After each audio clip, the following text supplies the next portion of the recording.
it's a good race. It's 2 days for sprint, 2 days hard. Okay, I have a motivation for fight for the GC. I don't have a pressure. I stay here for it's my first time, and I try, of course, for win, but it's no problem. Yeah, I think it could be a bit more of a fight, and yeah, also depends on the weather. If it's really cold and rainy, that will has a big impact on the race as well. Yeah, I like that idea. I think it's a good idea. But no, I'm looking forward to it. It's my first time in Norway also, and I think we have a nice team here, and yeah, we're hoping we can put something together. Another win. No, we'll see. Yeah. But yeah, I won here last time. It was up that climb to Storheia, so it would be nice to do something similar again. For me, is to try and get a win in the first 2 sprint stages and add to the win record this year. I think it's a good race for me and the team. So nice parkour. I think we can do well.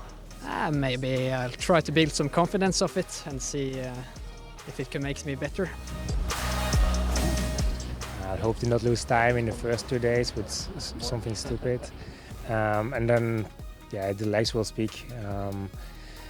It's not too much tactics the last 2 days. It's just who has the best legs on the last climb, and I hope that's me.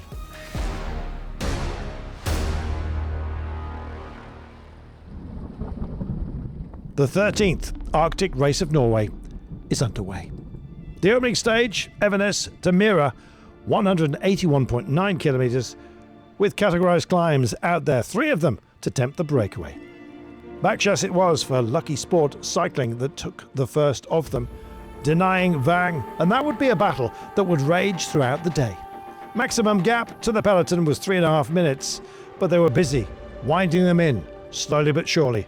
This had to be a day for the fastest men. Well, they exchanged beautifully out front. The next climb came, and this was to have an extra little bite to it. The scenery as stunning as ever in Norway. The drive to moderate the breakaway being set by the principal sprinters' teams. Well, the climbs came and the climbs went. It was always going to be about the breakaway, of course. This time by, though, Backchasse suffered revenge at the hands of Vang.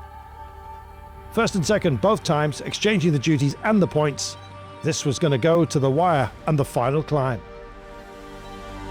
Well, beyond that, of course, we had a circuit to deal with. The fans were out in force, some well dressed.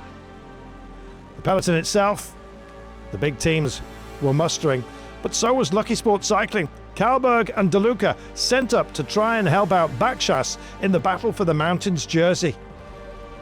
And it proved to be useful assistance. It heaped pressure on Vang.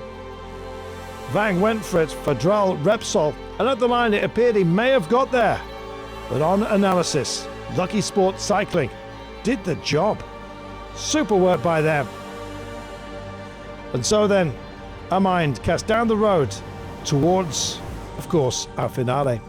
Some big sprint names have arrived here at the Arctic Race, and they were determined not to let a breakaway have its fun.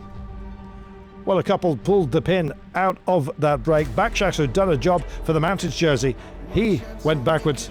So did Fast of All.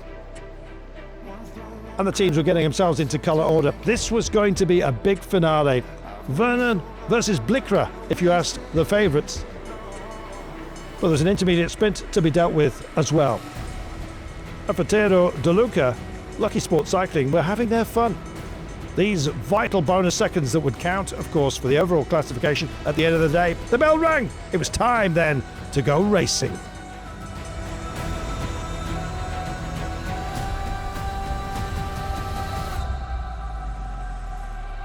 Faster of all is there for Lillehammer CK as well. He's in the frame. Others going freestyle. And indeed, we've got some switches about. Some getting booked and pushed out of position.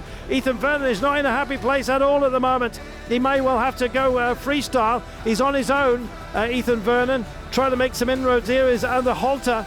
But Ethan Vernon now absolutely locked onto the back wheel of Blikra. If Blikra starts to go for it and Van Uden wants to have a dig here, Van Uden is going to try and take the day, and Blickra suddenly gets it. That's Vernon on his wheel here. Blickra goes for it. Blickra digging in. Vernon's waiting to pounce, can't get there at the moment. He's going to have to go to the centre of the road, and all of a sudden the steal is made. Oh, on the throw. Brilliant work. Giovanni Lenardi delivers for Polti Visit Malta.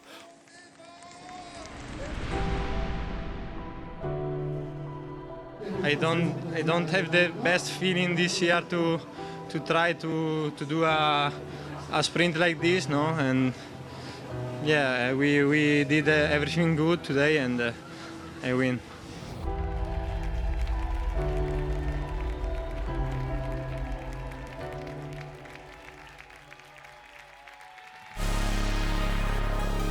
What a day. Lenardi takes it ahead of Tesson, Pickerel, Blickra and Vernon. Well, the crown jewels of the sprinters were outdone and unpicked by this man. Lenardi, second on the final stage of the Giro, now a winner. And also our glorious leader. Holding a 4-second margin over Tesson, De Luca from the breakaway, also featuring What a Day and What More to Come.